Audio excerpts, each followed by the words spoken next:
Hi, I'm Dara Mitchell, 29 years old, and tonight I'm facing my family for the first time in 5 years. They're gathering at Maison, one of the most exclusive restaurants in the city, to celebrate my sister Heather's engagement. What they don't know is that everything has changed since I walked away from their expectations. I've built something all on my own, and tonight, I'm about to prove that to them. As I stand there, adjusting my simple black dress, I feel the nerves kicking in. Sometimes the hardest reservations to make are with your own past. Before I dive deeper, let me know where you're watching from in the comments below. And if you've ever had to prove your worth to people who should have believed in you from the start, be sure to like and subscribe. Growing up in Greenwich, Connecticut, wasn't just about being wealthy, it was about living up to a legacy. My parents, Margaret and Richard Mitchell, were all about status. It was about having the right address, attending the right schools, and having the right professions. Our house was grand,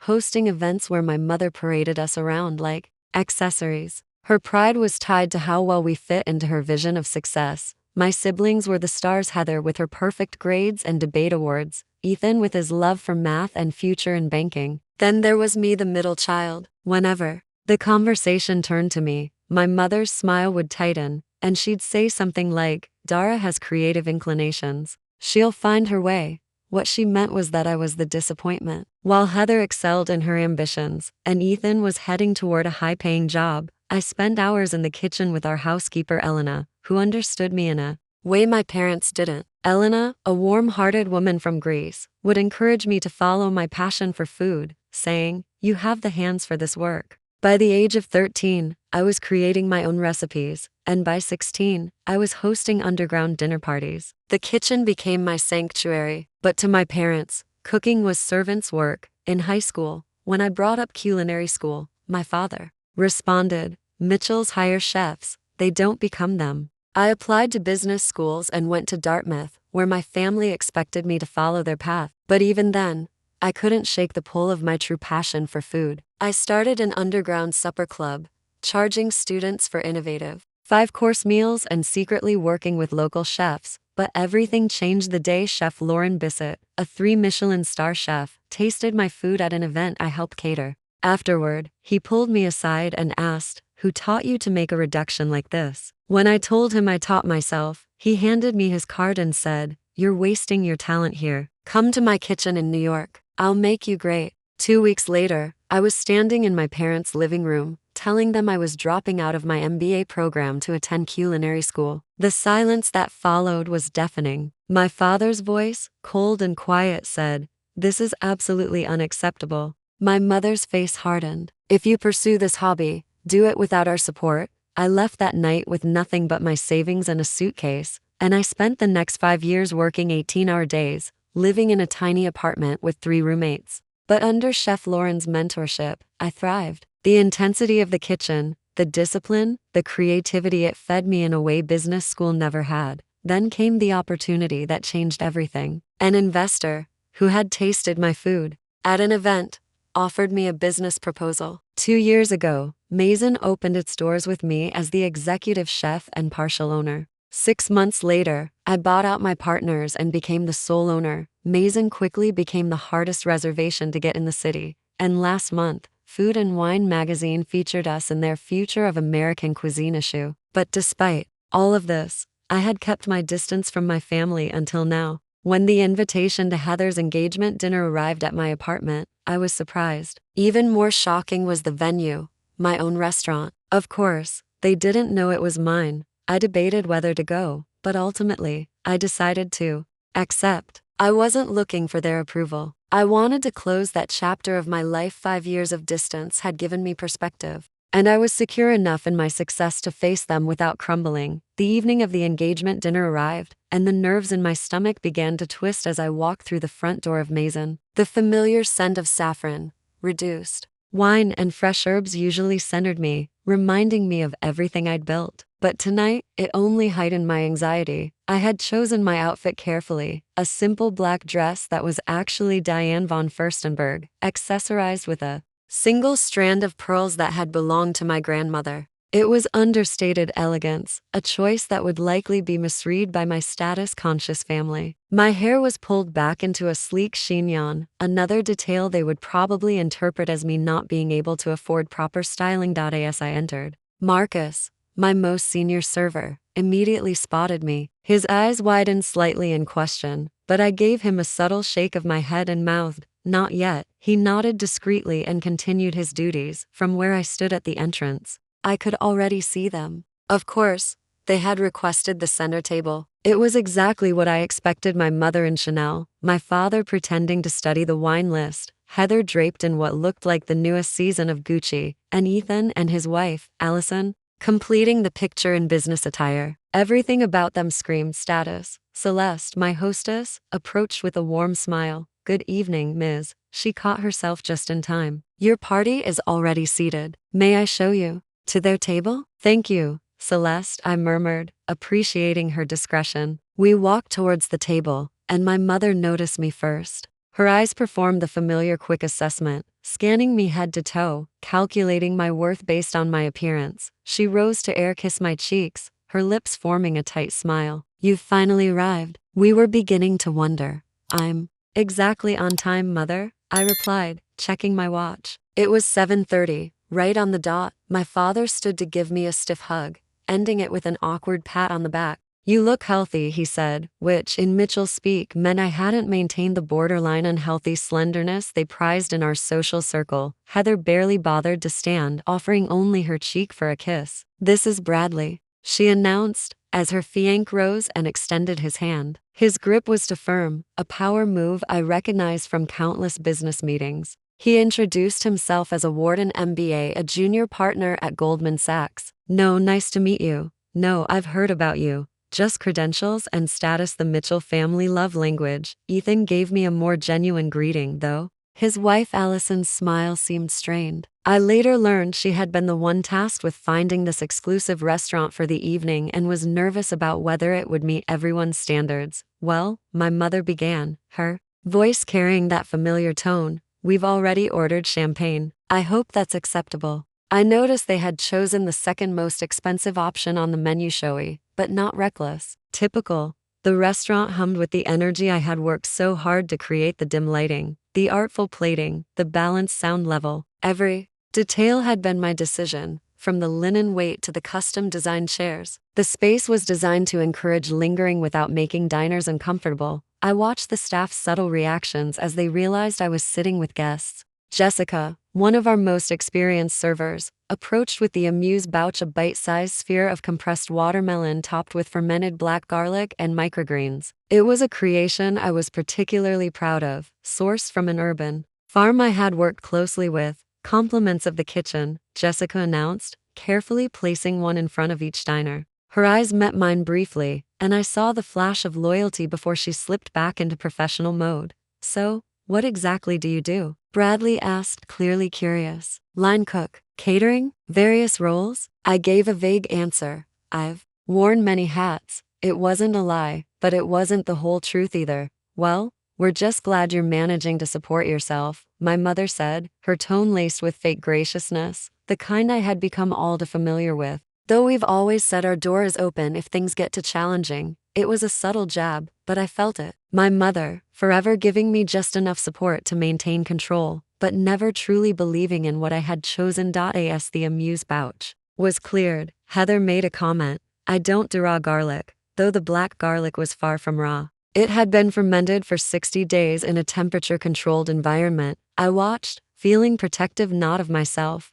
but of my staff, who took such pride in the food they created. I had built Maison not just as a restaurant, but as a family. Of sorts, one bound by passion, not DNA. The evening continued, with each dish meeting some form of criticism. The conversations were a struggle, my mother attempting to network through Bradley, Heather making sarcastic comments, and my father giving empty praises, all while ignoring the work that had gone into every dish on the table. But I wasn't the same insecure young woman I had been when I first left. I now sat at this table with a quiet strength, and as the evening wore on, I found myself ready to take control of the situation. It was time to shift the dynamic. The tension at the table continued to build, but I decided to shift the conversation. So tell us about the wedding plans, I said, deliberately directing the attention back to Heather as the first course arrived. Heirloom tomatoes with house-made ricotta and basil oil, a dish I had spent months perfecting. Heather brightened immediately, and for a moment,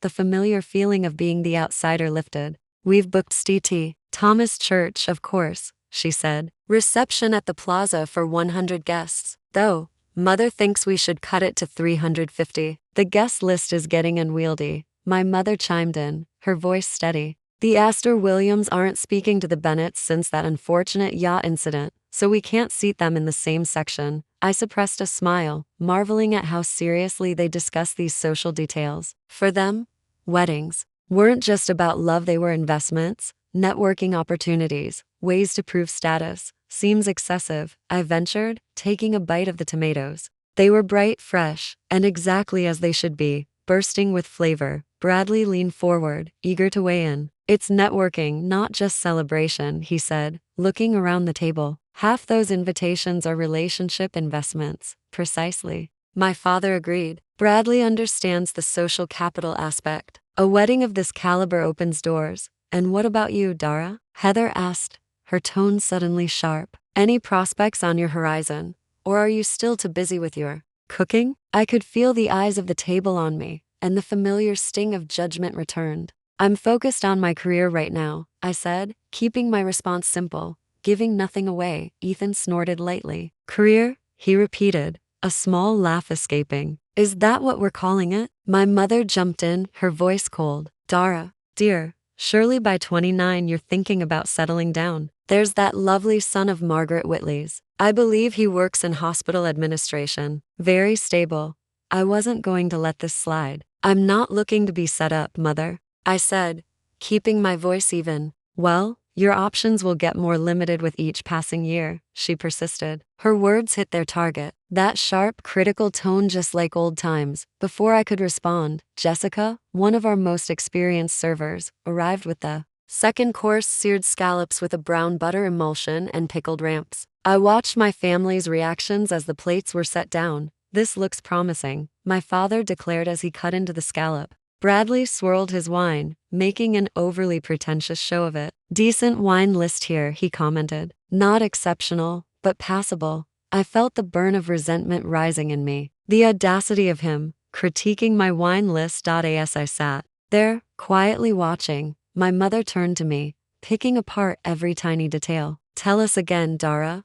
What exactly do you do? She was trying to make me justify my life choices, the ones she'd never approved of. I'm in food, I said simply. I'm doing fine, Bradley, sensing an opportunity, leaned forward. I assume you're still working in food service? Hosting somewhere? I didn't let him get under my skin. Actually, I started. I paused, looking around the table before continuing. Not shame in that, I added pointedly. Everyone has to start somewhere. The room grew quieter as Heather's eyes narrowed. Assistant manager at Applebee's, right? She laughed at her own joke. But I wasn't laughing. No, I said, my voice steady. But thank you for asking. Enough with the jokes, Ethan cut in, sounding uncomfortable. It's clear you've worked hard, but Heather was relentless. I'm just being realistic. She chose to abandon her education for this passion project. Actions have consequences. I took a deep breath, controlling the urge to snap back. I've advanced, I said quietly, but firmly. At that moment,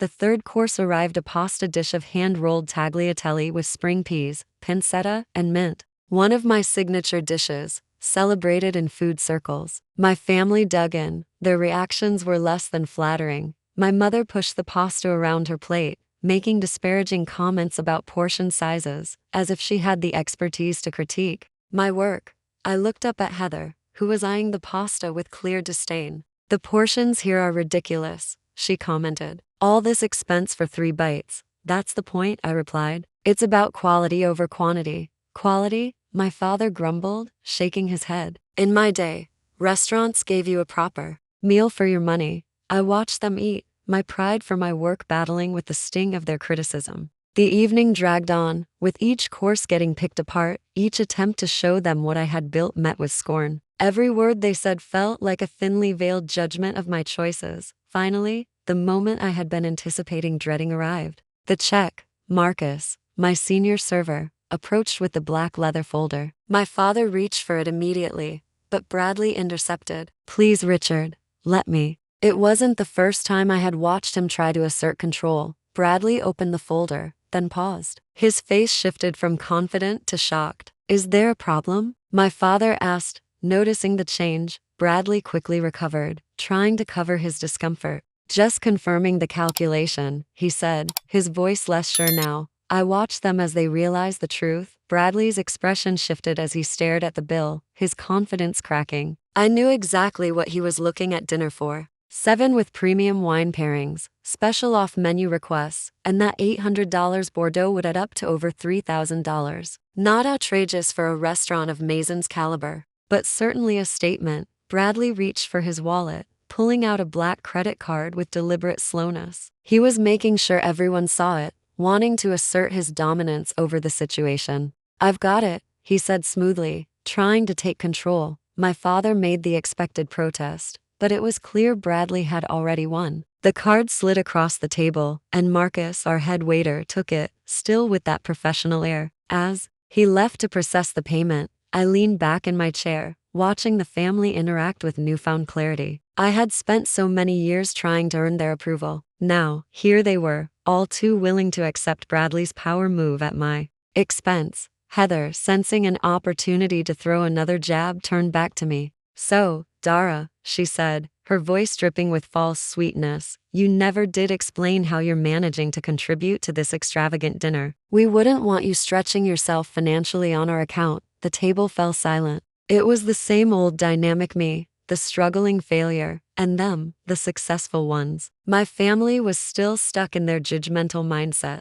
All eyes turned to me. I can cover my portion, I said calmly, keeping my composure. Heather pressed on, her eyes narrowing. Can you though? A dinner here costs more than you probably make in a day. Who are you dating? Is he paying for this? My jaw tightened. I was about to respond when Bradley, now holding the bill, frowned and looked up at the total. Wait, there's a mistake here, he announced, his voice more agitated now. They've only charged us for the wines, not the food. He turned toward Marcus. Excuse me, there's an error on our check. Marcus approached smoothly, giving me a knowing look. I had been expecting this moment. I nodded subtly, signaling that I was ready to end this game. Marcus glanced at the check, then at me. His demeanor shifted slightly, and he smiled warmly. There's no error, sir. The dinner portion has been taken care of. My family looked at him, confused. By whom? My father asked, his voice cutting through the air. Marcus turned to me, his professional demeanor melting into something more personal. Welcome back, Miss Dara. Your usual table is ready for your meeting with the investors. Would you like me to handle the situation? The room went completely silent as I turned to face my family. I held my gaze steady as I finally spoke. Thank you, Marcus, I said. Yes, please close out Mr. Harrington's beverage tab. The rest is on the house as usual. Very good, Miss Dara, Marcus replied before leaving with the bill. The shock on my family's faces was priceless. I felt the weight of years of judgment lift off my shoulders as I let the truth settle in. This wasn't just a restaurant to me, it was my success, built from scratch, and this was the moment I was going to show them that I didn't need their approval. Welcome to Mason, I said, letting the words hang in the air. My restaurant. The silence at the table was deafening. My father was the first to speak, his voice wavering between disbelief and calculation. Your restaurant? He repeated, his brow furrowed. Yes, I answered firmly. I'm the executive chef and sole owner of Mason. Heather's face twisted in disbelief. That's impossible, she blurted. This is one of the most exclusive restaurants in the city. I nodded. It's been featured in Food and Wine, Bon Appetit, and the New York Times. We've been open for over 2 years now. Bradley, who had been eerily quiet up until this point, was now staring at me as if I had just spoken a foreign language. But, you said you worked in food, he said, still not quite grasping the full picture. That's right, I replied, keeping my tone even. I worked in food, but I also used my business education to build this from the ground up. My mother's hand fluttered to her pearls in a gesture that I knew all too well. Why didn't you tell us? She asked, her voice tight with a mix of disbelief and forced politeness. We could have helped, supported you.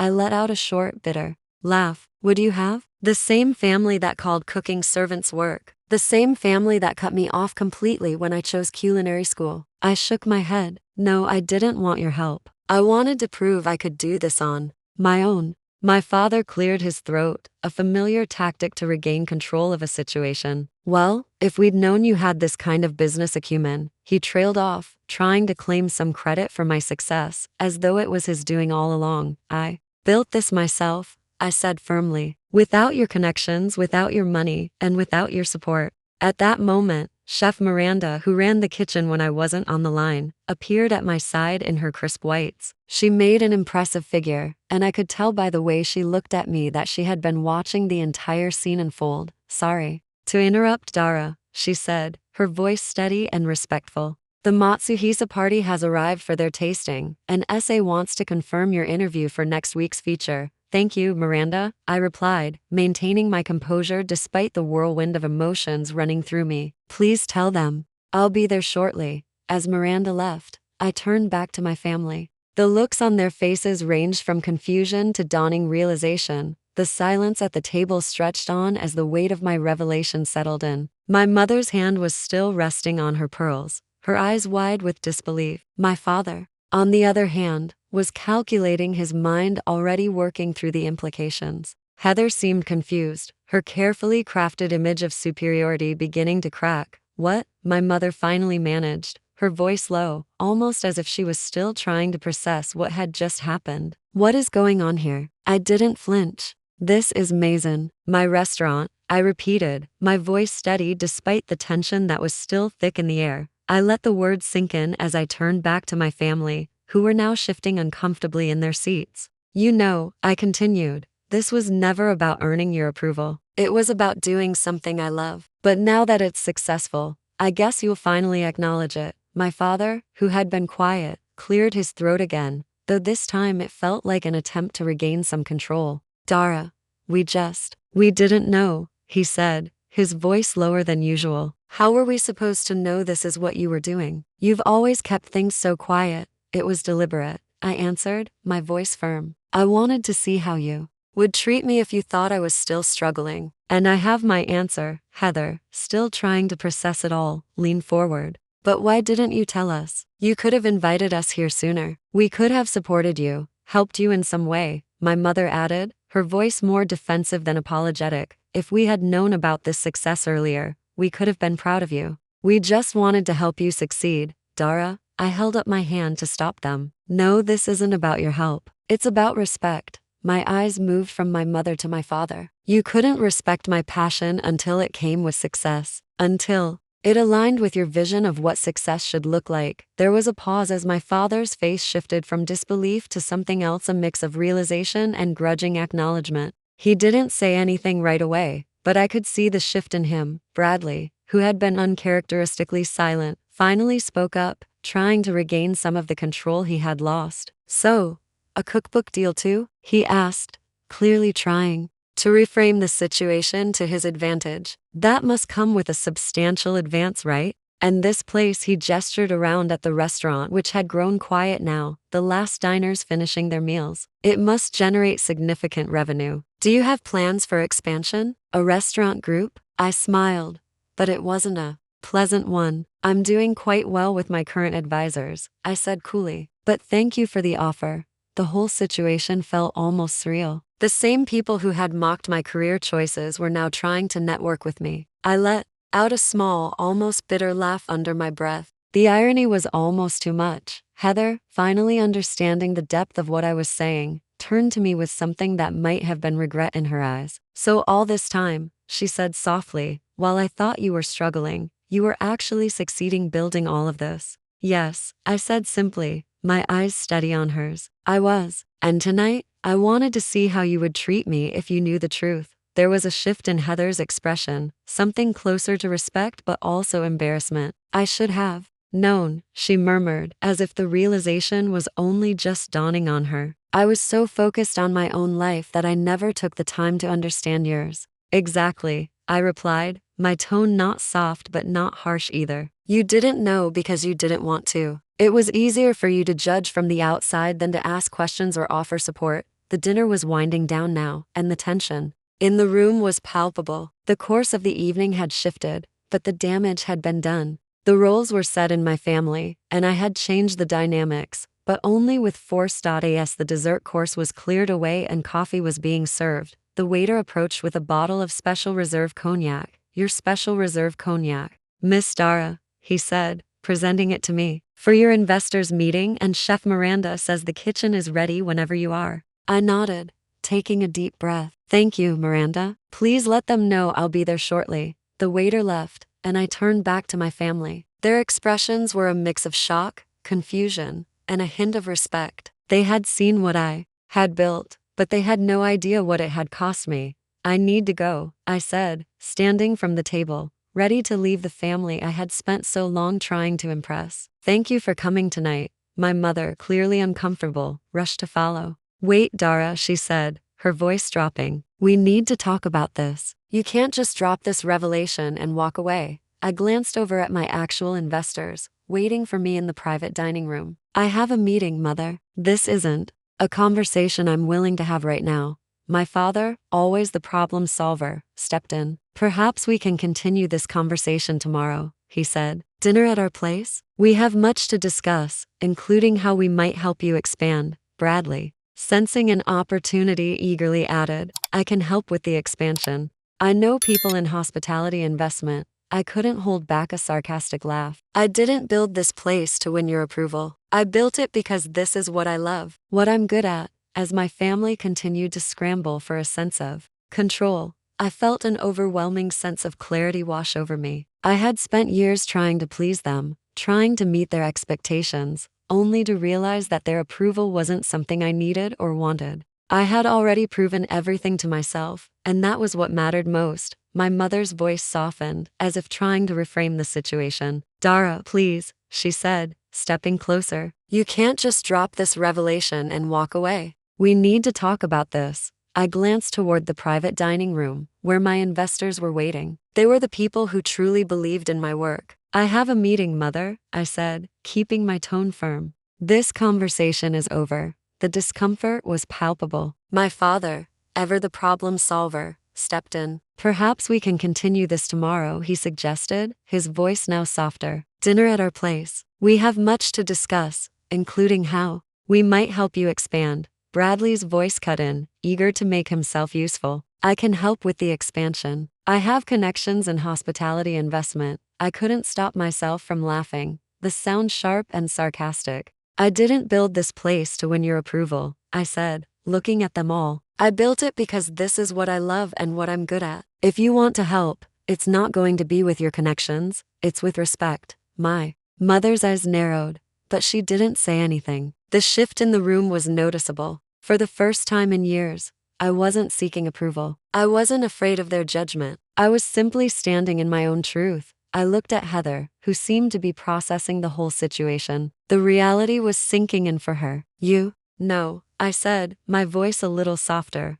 I'm still your sister. Despite everything, I'm here for you. But it has to be on my terms, not because of what I've achieved, but because we're family. Heather nodded slowly, her eyes softening. I owe you an apology, she said, her voice quieter than I had ever heard. The things I said tonight, they were unkind. I was just so focused on my own life that I couldn't see yours. I nodded, not needing an apology to move forward, but appreciating it nonetheless. It's not about the apology, Heather. It's about respect, the kind that comes from understanding, not from looking down on someone. The rest of the evening passed in an odd, uncomfortable silence. The tables slowly emptied out as the night wore on. It was clear that the family dynamic had shifted irreparably. My father, always so composed in front of others, was now visibly unsettled, not knowing how to react to this version of his daughter. I didn't wait for further awkward exchanges. I stood up, giving my family one last look before I headed for the private dining room. I have a meeting, I said, and as I walked away, I felt a deep sense of relief. As I entered the private dining room, my investors stood and greeted me, and, for the first time that evening, I felt truly seen. They weren't worried about my family background or my place in their social world. They believed in me for what I had built, for my passion and my drive, not because of my last name or connections. The door behind me closed, and I exhaled deeply. This was where I belonged. In this room, with people who understood what it took to create something from nothing, who saw the value in authenticity rather than status. Later that night, as I was walking out of the restaurant, Miranda caught up with me. "Everything okay?" she asked, her voice warm and understanding. "Yeah," I replied, a small smile tugging at my lips. "Family's complicated, but I'm good." Miranda laughed softly. "Tell me about it." My mom still introduces me as her daughter who works at a restaurant, like I'm still a teenage waitress at Denny's. I smiled, grateful for her understanding. "I get it," I said, shaking my head. "But tonight, I finally feel like I'm seeing things clearly. I've built this on my terms, not theirs." Miranda nodded in agreement. "You should be proud of what you've created, Dara." As we walked toward the kitchen to discuss the spring menu, I felt a sense of peace I hadn't known before. I had stopped measuring my worth by the standards of my family. The approval I had once craved now felt a necessary.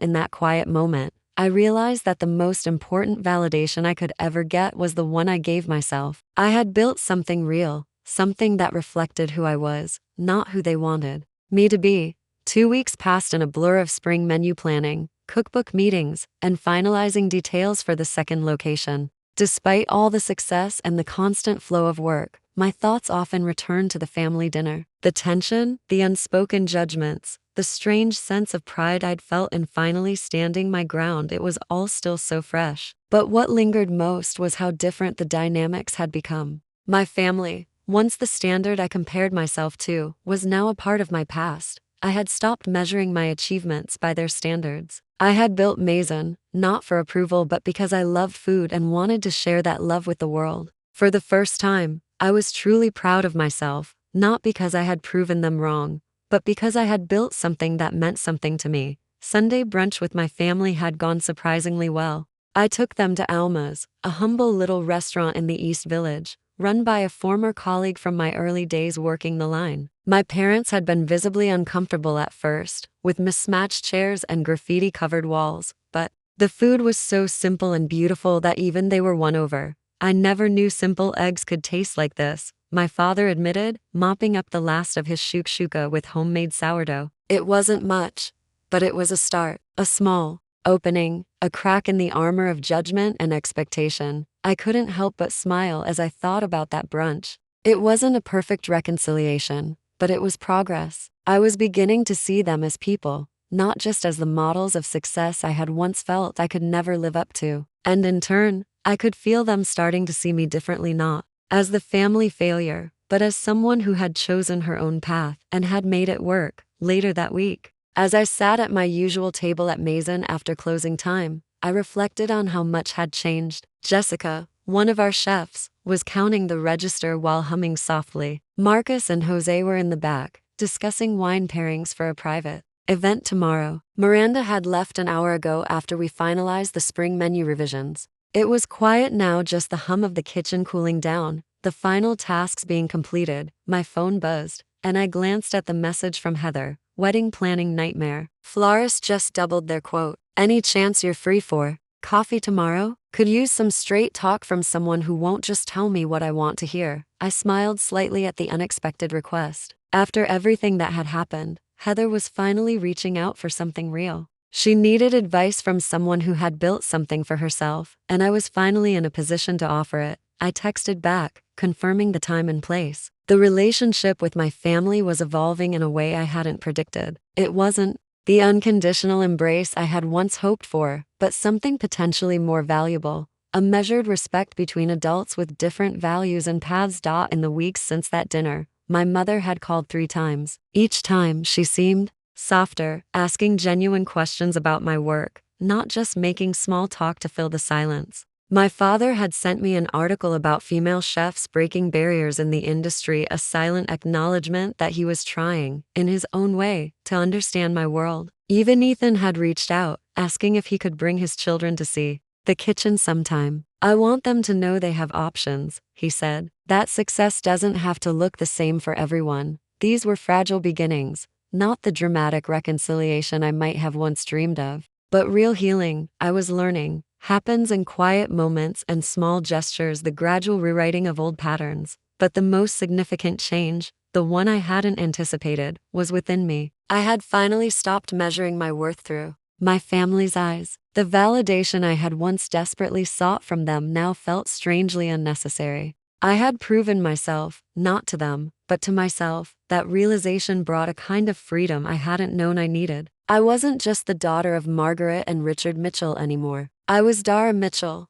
the chef and owner of Maison. And that was more than enough. The weeks flew by, and I found myself busier than ever. Spring menu planning meetings took up my days, while late nights were spent working through final edits of my cookbook. The pressure was intense, but there was a sense of peace that came with knowing I was doing exactly what I loved. The same passion that had fueled me through years of hard work in the kitchen was now guiding me through this new phase, one of growth and recognition. Maison had become more than just a restaurant. It was a symbol of everything I had fought for. And now, with my cookbook nearly complete, I had something tangible to show for it all. The cookbook would be released in the fall, and I was working closely with my publisher to make sure it reflected not just my recipes but my journey as well. There were days when I felt overwhelmed by it all, by the constant balancing act of being a business owner, a chef, and a mentor to young chefs, but in the quiet moments, I found clarity. This was the life I had chosen. It wasn't perfect, but it was mine. One of the most rewarding things I'd done in the past few months was launching a mentorship program for young chefs from disadvantaged backgrounds. Every Saturday morning,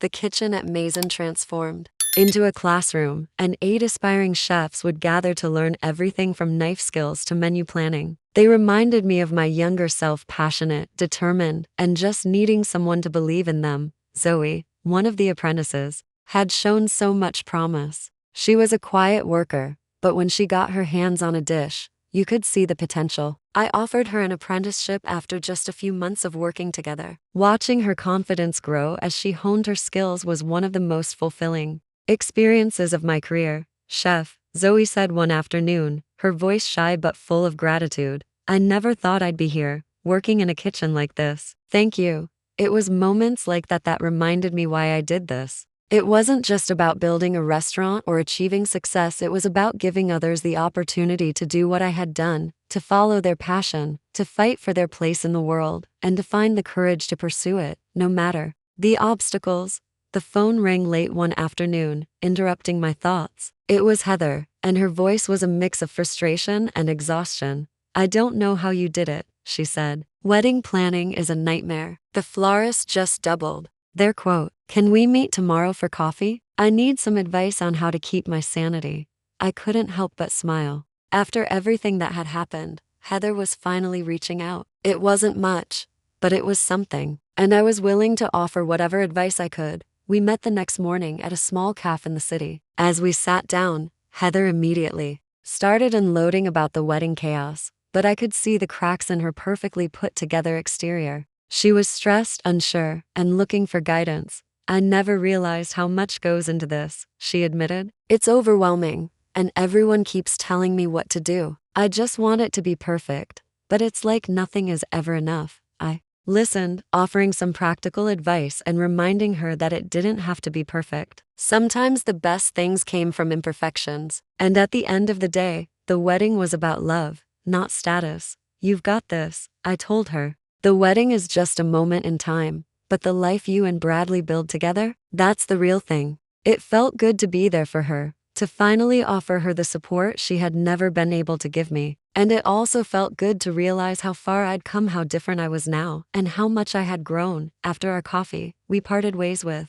a sense of mutual understanding. Heather had apologized again, this time for her behavior at the engagement dinner, and I had accepted it. It wasn't about erasing the past, but about moving forward with respect and honesty. And for the first time, I felt like we were getting there. The following months felt like a blur of excitement and challenges. Maison's second location had finally been secured, and plans were in motion to open it by the end of the year. With my cookbook nearing publication and a steady stream of media requests, I found myself constantly balancing the roles of chef, business owner, and media figure. It was a lot, but it was exactly what I had worked so hard for. I was constantly moving between meetings with investors, conference calls, book signings, and of course, the day-to-day operations of the restaurant. But amid all the chaos, I found moments of peace. Standing in the kitchen, watching my team work with passion and precision, reminded me of why I had started this journey in the first place. And then, one evening, something unexpected happened. I walked into the restaurant after a long day, and there was a message waiting for me. It was from my father. Dara, I want to apologize for the way I treated you when you first made your decision to follow your passion. I've thought about it a lot, and I realize now that I was wrong. You've done something incredible with your life, and I'm proud of you. Let's talk soon. Dottie stared at the message, my emotions swirling. It had taken years, but it seemed that my father was finally acknowledging not just my success, but my journey. It was a small step, but a meaningful one. I immediately texted back, agreeing to meet him the following weekend. When we sat down, the conversation was awkward at first, but as we talked, it became clear that both of us had changed. I was no longer seeking his approval, but I wanted to hear him say it, and he did.